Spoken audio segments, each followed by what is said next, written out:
joining today. I'm Jacqueline Fuller, and I lead Google.org, Google's philanthropy. And I want to begin by acknowledging the Ohlone people, who are the original inhabitants of the Bay Area in California, where I'm joining from today. I also want to wish everyone a happy Women History Month. Just yesterday, on International Women's Day, in fact, we announced our first Google.org Impact Challenge focused on women and girls. So if you are an organization or you have a favorite organization that is working on bringing economic empowerment to women and girls, we are investing $25 million in organizations globally who are doing this work. We're also going to give them Googlers expertise. So you can go to g.co/Women and Girls Challenge. To enter. I think the deadline's April 9th. So we are here to welcome and have a conversation with GiveDirectly. And GiveDirectly is one of our favorite organizations at Google. Googlers, our employees, Google.org, Google's philanthropy. Together, we have invested more than $37 million in their mission because we believe so deeply in the work that they are doing and the excellent team that they have brought together. We also provide our Google.org fellows, which means that we send Googlers to embed full-time for up to 6 months to work alongside the GiveDirectly team to help achieve their mission. So GiveDirectly is also the favorite #1 charity that Googlers decided to personally invest in. And so it is so exciting for us as Google.org, as Googlers to welcome Michael Faye and Olu Babalola, who are joining us today for this Toxic Google Fireside Chat. So throughout the talk today, feel free to ask questions directly into the YouTube chat. We're going to talk for about 30 minutes and then start taking your questions. So please feel free to ask questions. And you'll also notice a blue donate button underneath the YouTube chat. And we encourage you, if you're feeling generous, to go ahead and use that button. All right, so let's bring in Michael and Olu. And why don't we start by just getting to know you a bit better and your backstory. So maybe, Olu, should we start with you and just tell us a little bit about yourself and why you joined GiveDirectly and what you do there? Sure. Thank you so much, Jacqueline. Excited to be here today. So my name is Olu Babalola, and I am the Chief Operating Officer at GiveDirectly. I am a former management consultant. I switched over to social impact work about 6 years ago. Prior to joining GiveDirectly, I was with a private sector social enterprise that worked with communities and governments to provide life-changing education to children in low-income families across Africa and Asia.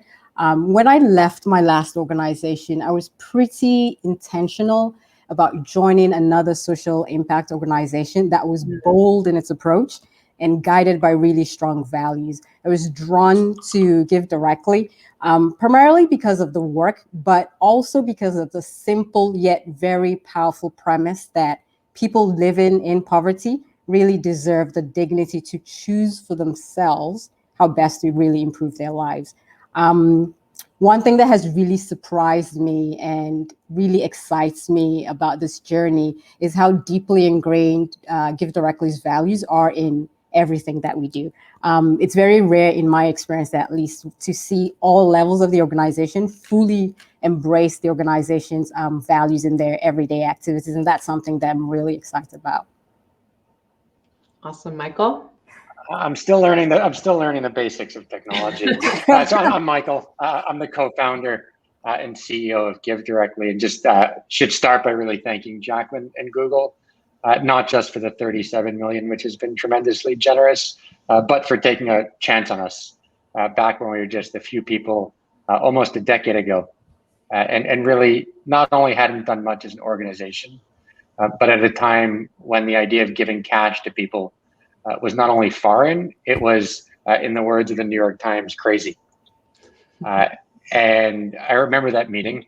We had just done something called a randomized trial And randomized trial goes by the name A/B test in tech and is common in medicine and tech, and vaccines go through A/B test and so on. But it was very uncommon in the field that I worked, which was development or the field of poverty alleviation.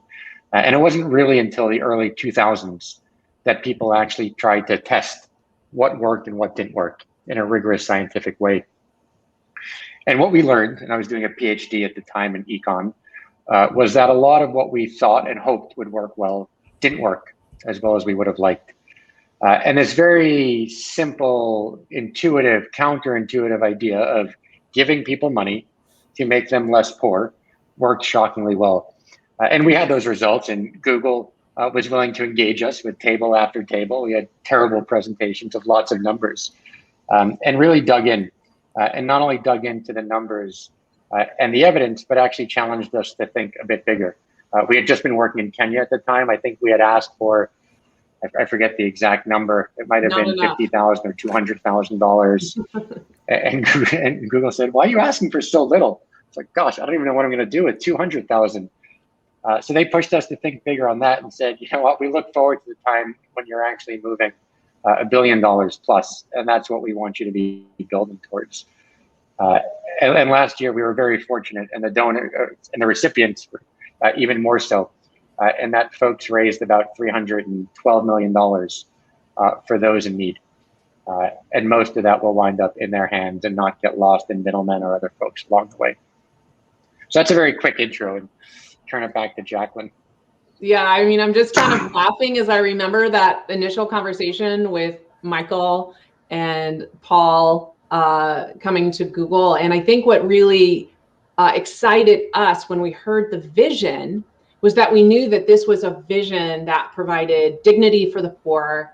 It used technology in a really elegant way to help just human beings anywhere on the planet, to help other human beings directly with direct cash. And while it sounds so simple, in fact, it sounds so simple that in fact, when I went to someone to explain what we wanted to do, remember the response, Michael, was, "Are you smoking crack? I do.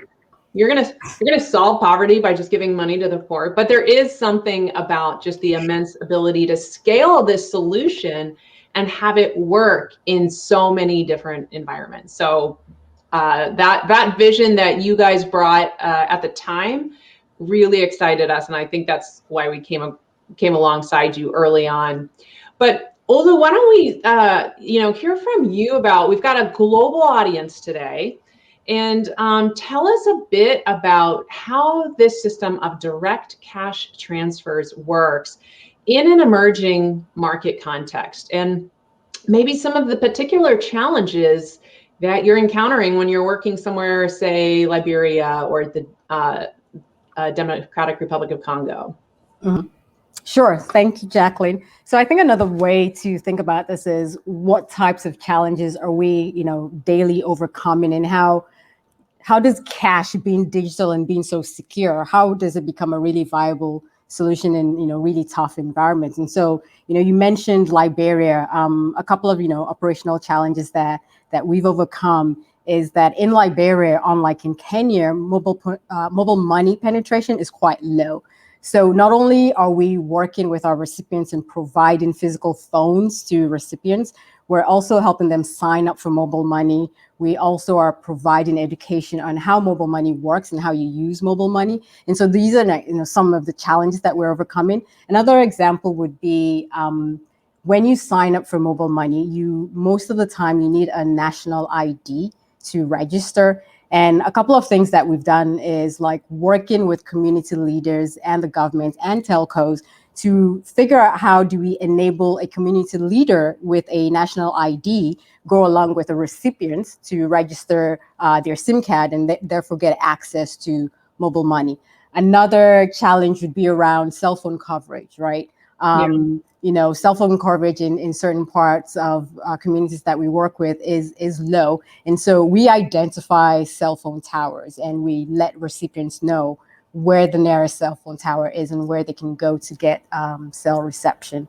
Another challenge that comes to mind to me is mobile money agent coverage, right? So we work with mobile money agents to ensure that they have adequate cash and also that they have adequate agent coverage, especially during payout days when we're sending recipients money so that they can actually get their funds.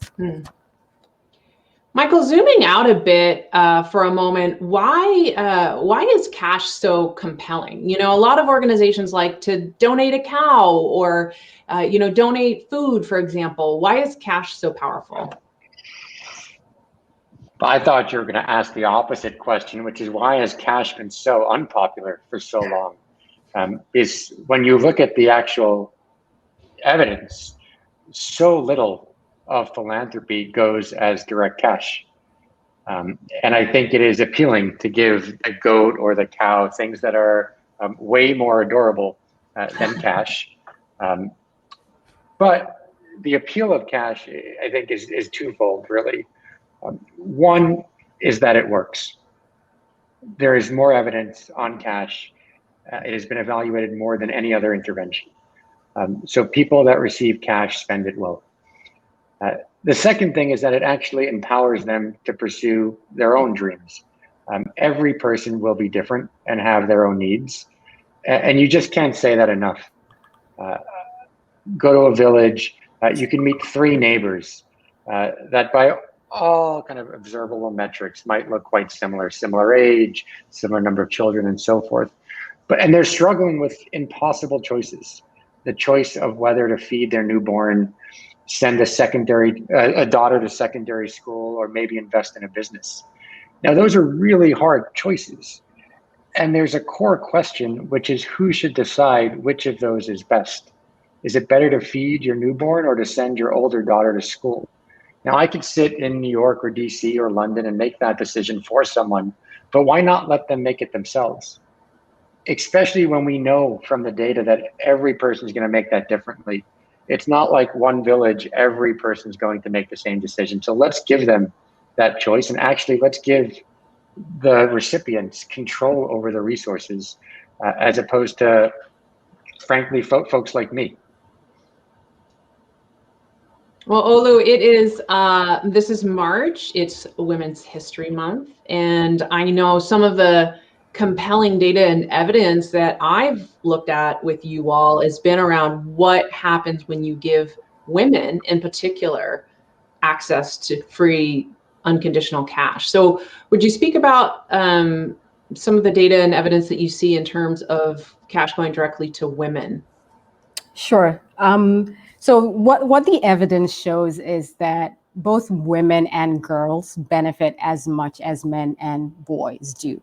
So we know that in a lot of cash transfer programs, women are the primary recipients, and they are part of most of the over 165 studies that have been done on cash transfers. Like Michael mentioned, there's so much evidence on cash transfers. So even though there are a few studies that disaggregate by gender, there are studies, for example, there's a 2016 study by the Overseas Development Institute that shows that there's consistent evidence that cash will reduce or can reduce a few things: intimate partner violence. It also increases women's decision-making power. And what we see is that the improvements that happen really depend on the setting as well as the program design itself. So I'll give one quick example of work that we have done, a study that we did in Kenya that was focused on intimate partner violence. And what we saw that there was that transfers that averaged about $500 really reduced both the physical violence as well as sexual violence for both recipients as well as their neighbors when we compared it to peer control villages. So this has been an unusual year. Let's just put that out there. The COVID crisis, both from a health perspective and economic security perspective, has just wiped out so many of the gains that we've seen. Michael, you have had to take your organization and just completely pivot in response to the COVID crisis. Can you walk us through some of your thinking there, some of the things that you've done, and some of the learnings?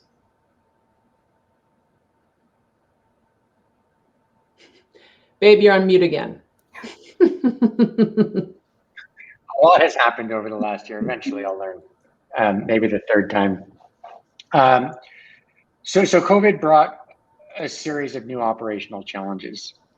So to just take a second to walk through the basic operations of a cash program, because it can often seem simpler than it is per se. You need to first target and figure out whom you're going to serve and how you're going to actually find those folks. You may want the poorest people, you want people most affected by COVID and so on. You then need to enroll them and explain the program, get their information. You then need to pay them. You then need to audit and make sure that the right people got paid. And then you need to actually provide customer service, right? Like any other product, people are going to have issues. Their payment was delayed. They had issues with getting it, so on and so forth. So we've always done the payments digitally. Olu referenced mobile money.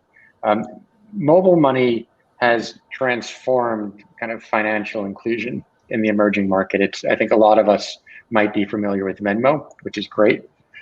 But what it did in a lot of places was really connect people to the financial system for the first time.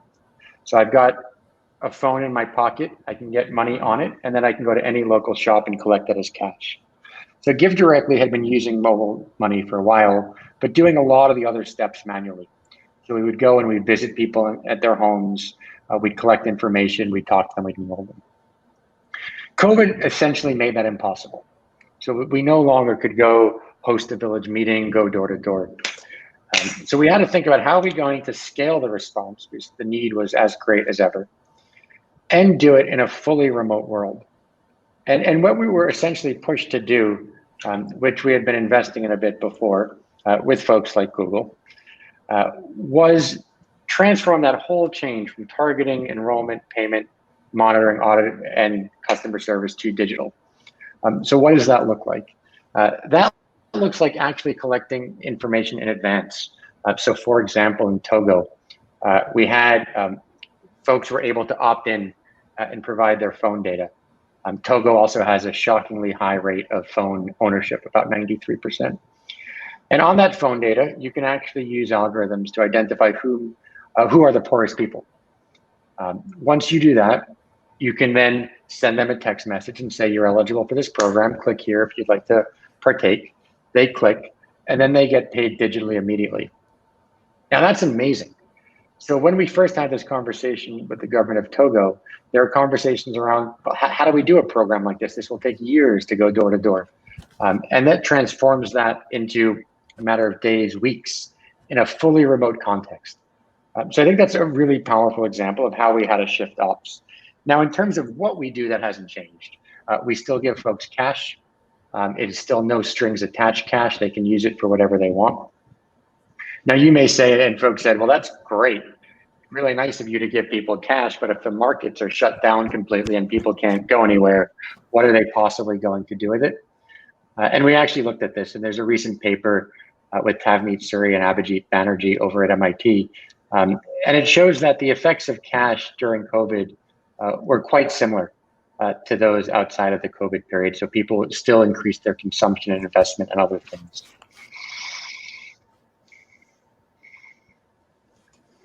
And I remember as a board member, the decision about whether or not to go into the US in a big way because of the COVID crisis.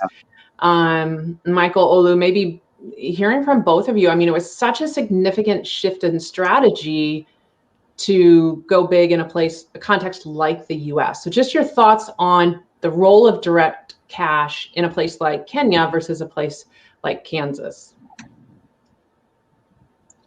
Yes, so we had initially, way back, said that we were unlikely to ever do cash work in the US.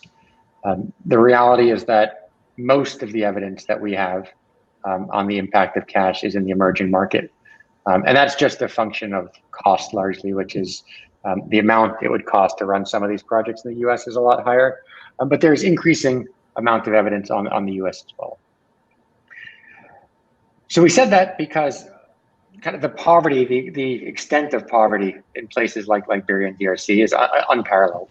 And a dollar goes a lot further. To put it in context, the poverty line In a lot of these places will be $1.50, $1.90 per day. So about, call it $50, $60 a month, as opposed to $1,000 a month in the US.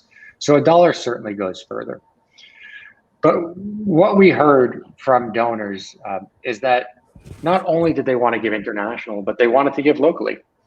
They felt committed to their local community and wanted to support their community in addition to what they were doing globally.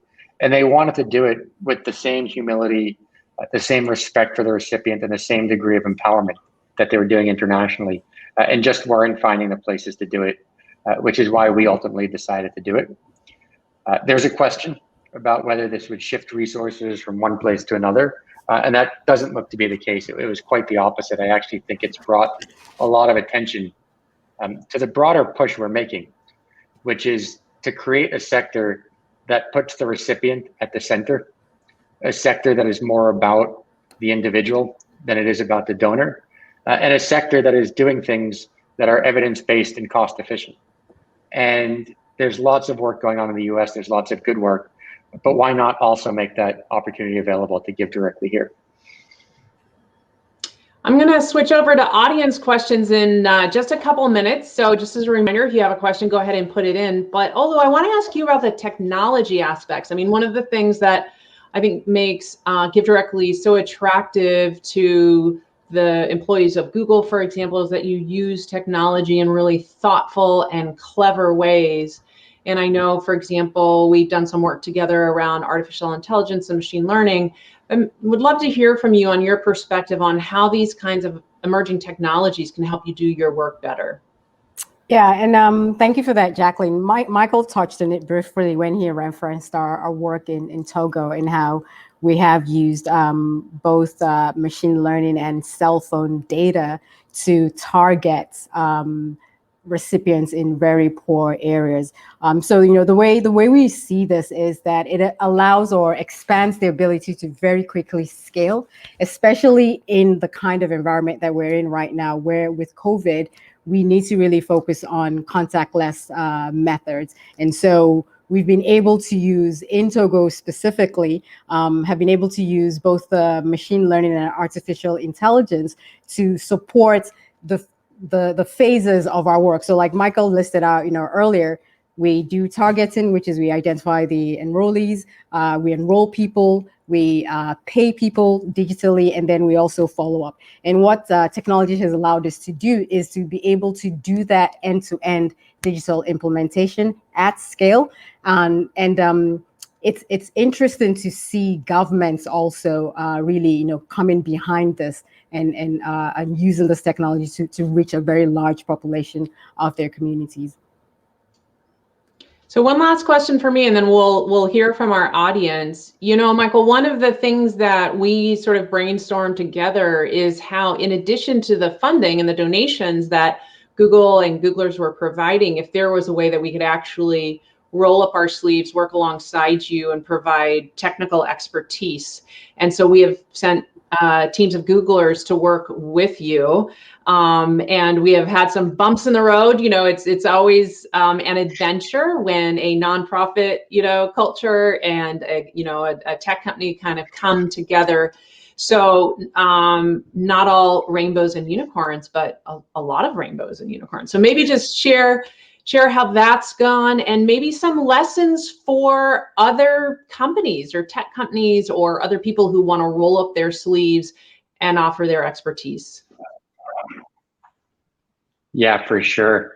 So the project you're alluding to was around humanitarian response. And humanitarian often means disaster. So Hurricane Harvey in Houston was an example. Obviously, lots of international disasters. And one of the challenges there has been the targeting part, which is in a very fast evolving, rapid response situation. Targeting can often be compromised. We need to get money out quickly. We need to get things out quickly. And you see this in one of my unfortunate examples from Hurricane Harvey is we had visited this warehouse, and the warehouse was collecting things that people had shipped, like used food, whatever it is, and they would pull it in on one end of the warehouse, they'd ship it out to communities at the other end. And we were there. And on one end, the shipment was coming in one day. I forget exactly the town in Houston or the sub-county.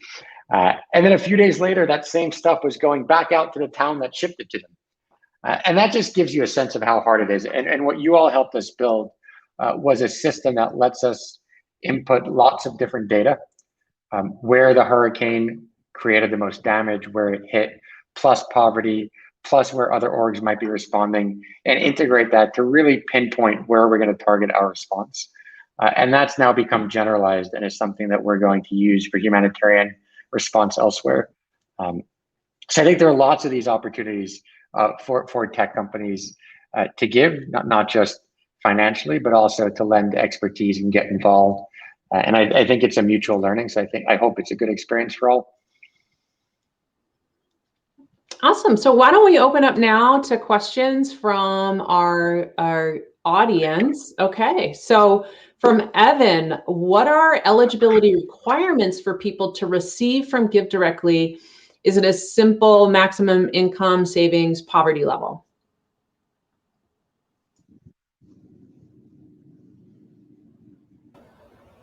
Will you take that one? Yeah, I was going to ask if you want me to take that one. So it's a great question. It depends on the program design. So the eligibility will be different depending on the program design. Poverty level, so your income level, is going to be something that's considered. There are programs that we do that are, say, targeted to women. So for example, we've done some work with urban women in Kenya. Specifically, this was a program funded by google.org, where we targeted women who are working in informal sectors who have been impacted by COVID. So in that situation, what they do for a living as well as their income level would be an eligibility requirement. So it really depends on the program design. All right. Do we have another question here? All right.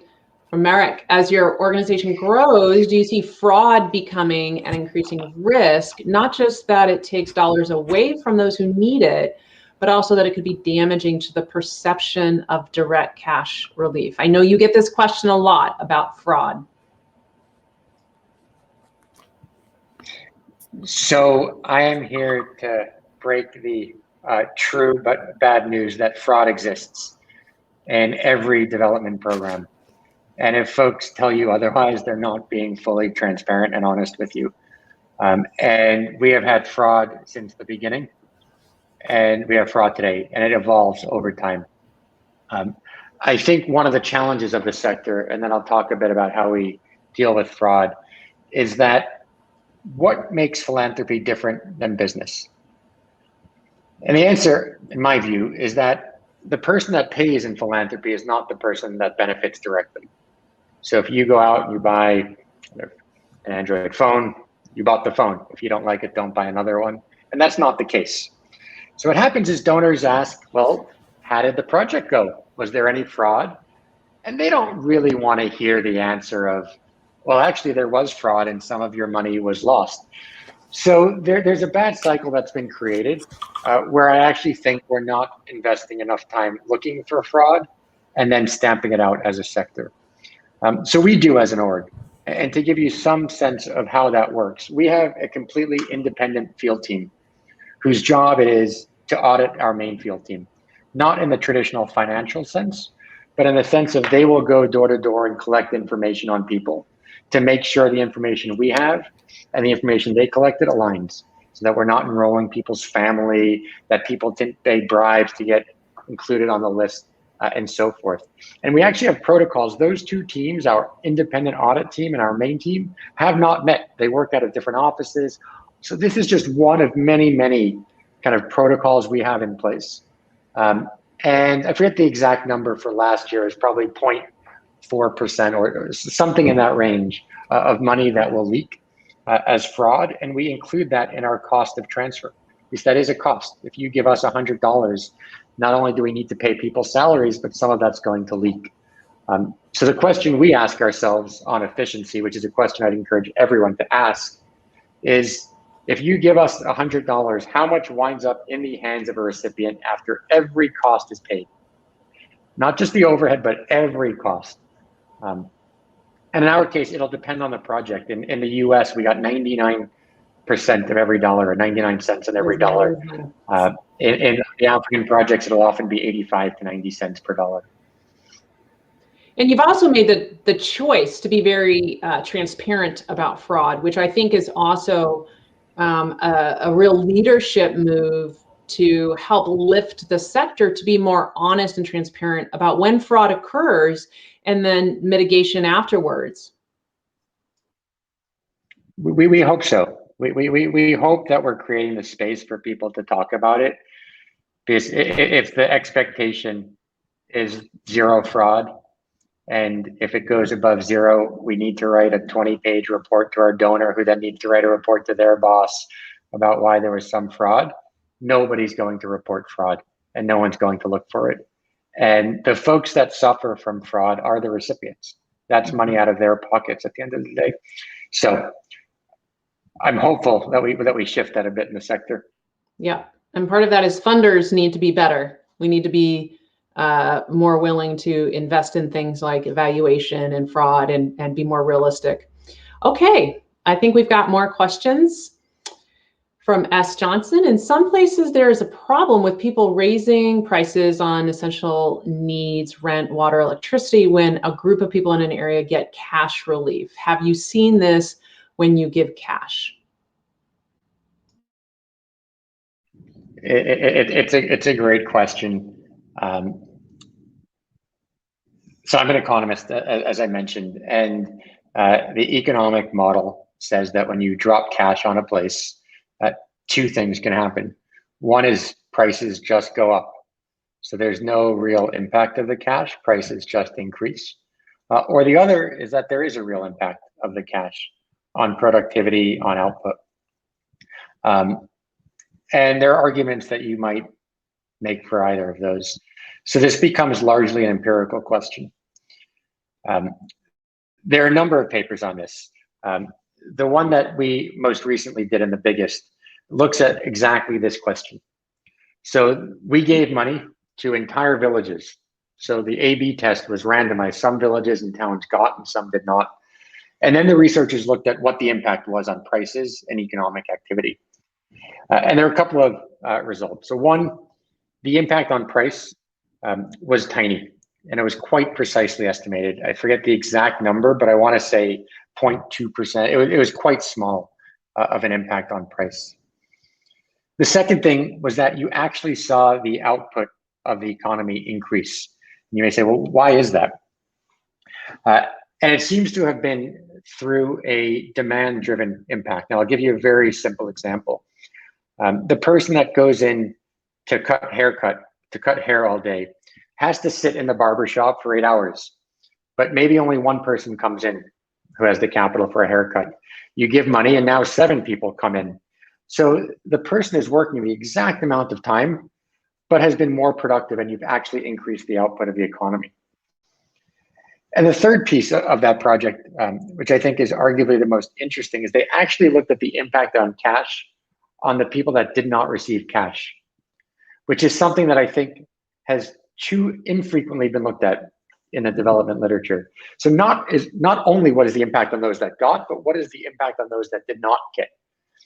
And the answer turns out to be positive. The impact on things like consumption was almost as big as it was on the people that got money directly. You can think simply, I get the money, I need to spend it. I spend it at the barber shop. Now that person has money and they're going to spend it. So a long answer to a simple question, but a really good question, because I think it was something that we took quite seriously early. Never ask a PhD economist about externalities. Okay, next question.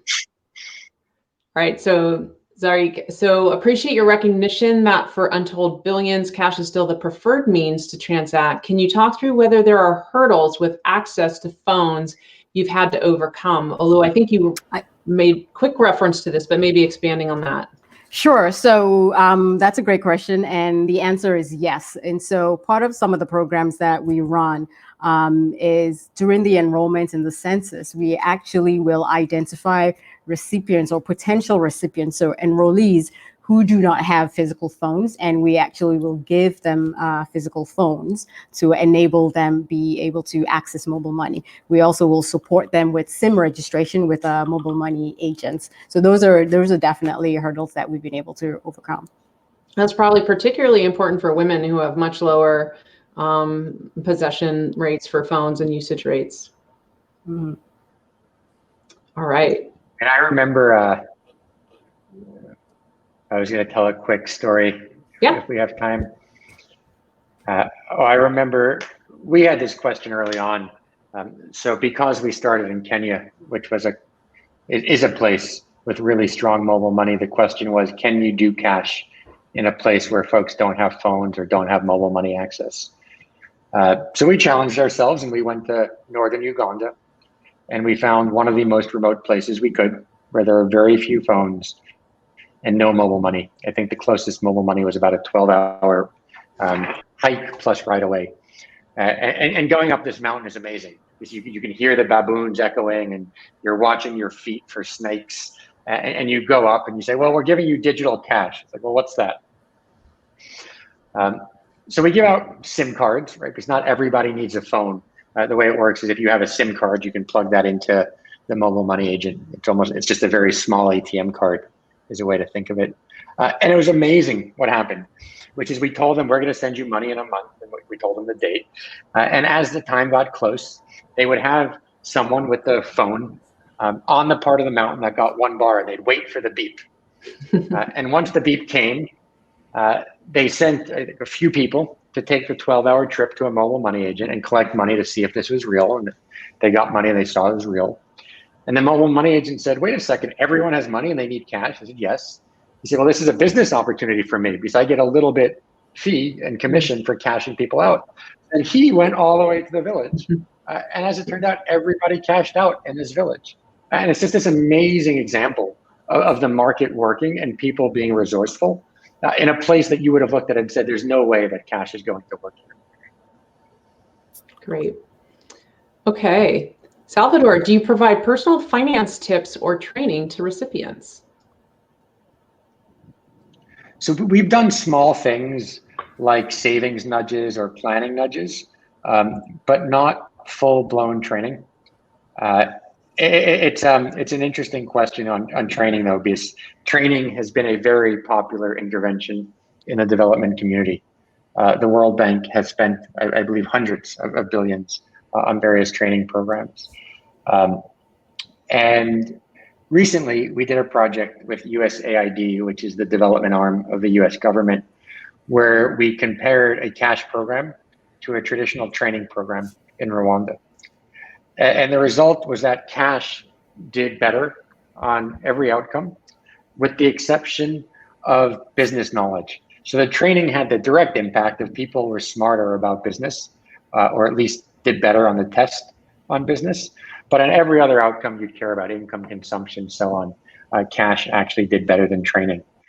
And I often think about the analogy that kind of teach a man to fish, feed him for a lifetime, give him a fish and feed him for a day. And you realize there are just so many assumptions baked into that. Not only are we assuming that people want fish, but we are assuming that we are good at teaching people to fish in their local context. And then we are also assuming that they have the capital to actually buy a fishing rod, which turns out to often not be the case.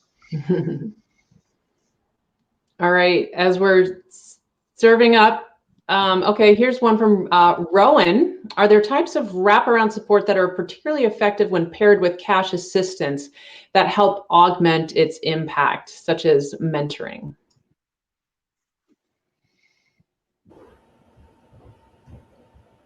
Yeah, I'll give a quick answer. I think this is very much kind of an active topic of research. I think there are kind of big packages of interventions that exist, of which cash is a component, and then there's cash in its simplest form, and there's a lot in between. And figuring out what the right combination is, I'm not sure we have a great answer yet as a field, but I think there are a fair number of people working on that one. Olu, did you have a comment on that one? And no, I was going to even use the example of the Urban Women project that was funded by Google, where there is a cash component that GiveDirectly is giving out the cash transfer, but we partnered with a community-based organization that was also providing some entrepreneurial training to the women in that group. Awesome.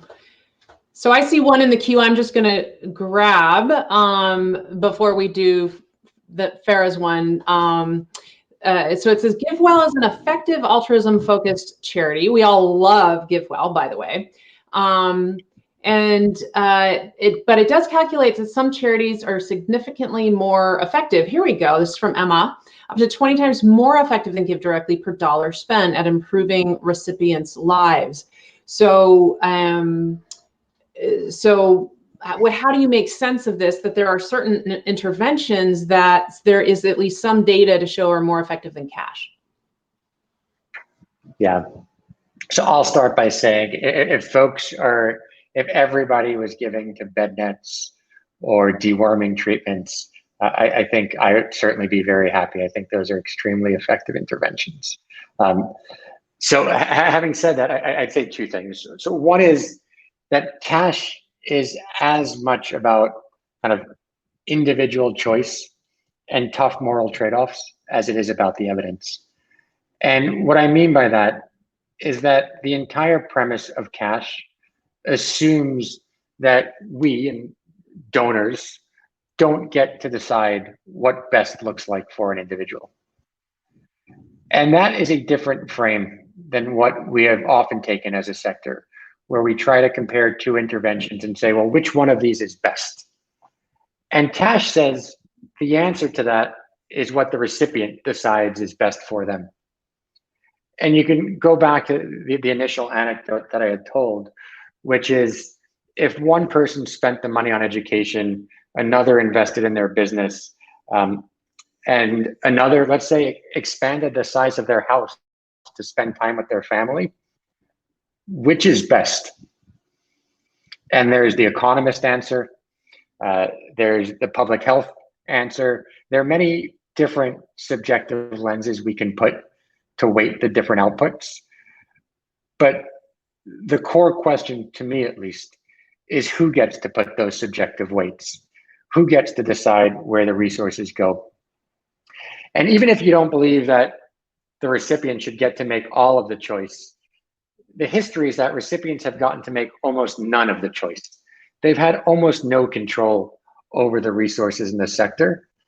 Shouldn't we give them some control for no other reason than at least understanding what they want before we make those decisions for them?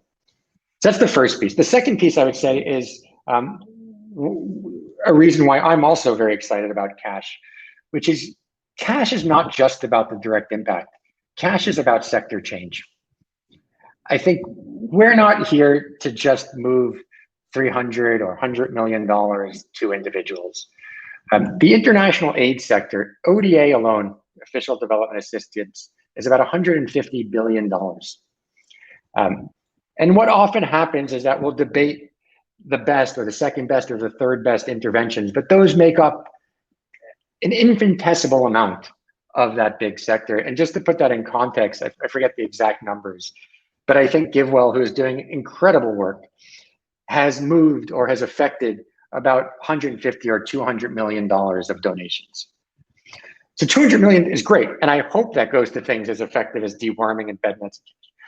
But that is 0.1% of what we're spending as a sector. So I hope we all ask the question of how do we take that 0.1% and not only spend it as effectively as we can directly, but how do we leverage that 0.1% to affect the other 99.9%, which is not nearly as effective as the stuff we're doing. And I think for whatever reason, cash tends to force those questions. How do you target? How do you know there's fraud? It forces people to look at the evidence on cash versus other things. And I think helps push the sector to a more evidence-driven, recipient-focused place. Great. All right. Farah asks, I read that GiveDirectly originated as a giving circle while the co-founders were students at MIT and Harvard? And did you have fun in your circle? And do you still see giving circles as effective vehicles for democratized giving now?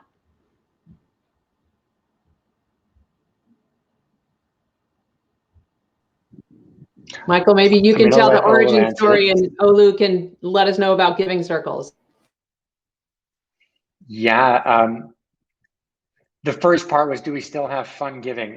We do still have fun giving. And I think extreme poverty is kind of one of the great tragedies of the modern age, because we have more than enough resources globally to eliminate poverty. And the fact that it exists is inexcusable to some degree. The flip side of that, however, is that the impact each of us can have is dramatic. The fact that for $25 a month, less than $1 a day, like what, a quarter of the cup, it used to be a cup of coffee, now it's like a shot of coffee at best. You can literally take another human being on this planet out of poverty. And I would just encourage the folks on this call to think about doing that for one person. And like, that's a remarkable ability and gift that you can give to one person for a very small amount of money. And that's the flip side of this tragedy of extreme poverty to me. So we still give, we all still give. You're seeing that some of the donors are coming together and giving socially, or giving together, or learning from one another? Oh, you're on mute, Olu. Sorry. So I was going to say that, you know, I agree with what Michael said, and you know, there is definitely power in giving circles as much as there's power in, you know, individuals, you know, going on the website and giving money to, you know, support our organization and support causes that they really feel strongly about. Awesome. Okay. Got a few minutes left. Tim, are you still working to evaluate universal basic income, UBI? What lessons have you learned from those projects? Olu, is this something that we're going to see in the US or other places, a push for UBI? That's a great question. Yes, we are definitely considering, you know, how we can get into partnerships with states and local governments to really support UBI programs in their different states in the U.S. And that's something that we are, you know, looking at and strongly considering. And Michael, feel free to add more color to that. Well, and also, like, how do you guys think about the difference between, you know, direct cash transfers, you know, that come in sort of various amounts, or occasionally or intermittently, with something like UBI, which is, you know, a different animal?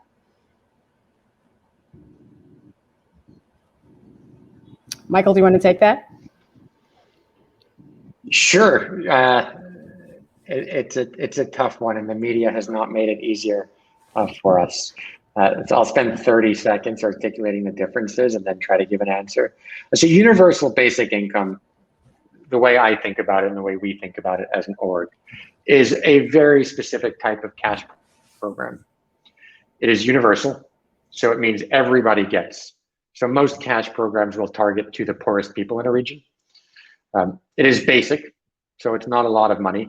In the case of Kenya, it's about $22 a month, as opposed to other programs, which might be larger amounts that are more intended for investment. Our traditional program will be closer to $1,000. And the third is it's an income. It's not meant as a one-time transfer. It's meant to be over a long period of time. So you may say, well, how does that compare to a lump sum transfer? And we're doing that research now. It's just coming out now. And I would give the same caution as always. What we will learn from that research is we will learn what the differences are. So people that get the lump sum may invest more, but they may spend less on food. The people that get the long-term may be less depressed, but again, invested less. And how we then trade that off and decide what is best is still a really difficult question. And I think the way that I would like us to lean as an org is, to the extent that we can operationally, to always put that choice back into the hands of recipients. There's a very, very small project done. I don't want to overstate the results, But it was a project that let recipients choose whether they got monthly payments or one big payment. And the result was that allowing people to choose for themselves outperformed not giving them choice. So if a recipient chose monthly, they did better than those that wanted lump sum but got monthly. And the idea is very simple, which is that people know themselves better than we do. So you may know that you have money kind of burns a hole in your pocket and you're going to spend it, so you'd rather get it monthly to match up with school fees. Or you may know that you have a big investment and that you want it all up front. So that's where it's headed. There's a broader... All right, awesome. I think we've got just a few more minutes, so maybe we can get one or two more questions in. I think we already asked this one on mentoring. All right, giving cash basically challenges the vestiges of the attitude that people with the money are in some way better, smarter, harder working, make better choices than the poor. So I think that's a thank you, and a sort of, that is, Olu, that is sort of implicit in the whole model, and part of what has attracted you and others to do this work. Yeah, and if we have time really quickly, let me tell a quick recipient story. So my first field visit out in Kenya, we went to this village, and one of the enrollees that we were talking to was this young woman with 3 kids, and she lived in this hut. So it was a mud hut with a thatched roof, but the thatched roof had fallen off. And when during the enrollment process, our field officer was asking her what would she do with the funds that she's received. And what she said was that she would buy livestock to provide a source of income for her family. And it was interesting because, our knee-jerk reaction was that she was going to use the funds to fix her roof. But instead, she, decided, made that choice that she would use the funds, to provide a source of income for her family. So that really, resonated and really underscored the importance of really letting recipients make that choice for themselves. Awesome. Okay. Maybe can we sneak in one last question before we close? Have you been able to do studies on the relationship between raising the minimum wage and empowering workers and people in poverty, similar with direct cash? Minimum wage. If only we had a PhD economist who had an opinion about that, and maybe we have not. Most folks in the markets we're working won't be wage employees. They'll either be hourly or contract of some sort. One of the cool results, and this is literally getting presented for the first time tomorrow, seems to be, and this is still to be confirmed, but from the UBI work, it does actually seem to raise wages locally of folks, which would be a pretty neat result, that giving folks cash actually raises the local wages. All right. So in closing, Olu, you've got a lot of listeners here. How can people help? How can people be part of this GiveDirectly work? Donate money. Go to the website. Tell your friends about it. Donate money and support us. Yeah, and I think they don't even have to go to the website. I think there's a donate button here on YouTube that they can try, and then go to the website to learn more and do more as well. So let me just say thank you to both of you. Thank you so much for investing your lives. You both have had stellar careers before GiveDirectly, and I think that was a very conscious choice of both of you to bring your whole selves and to step into the social impact sector. So we appreciate you and your leadership and the whole team and the work that you're doing and the ways that you are just completely changing the entire sector.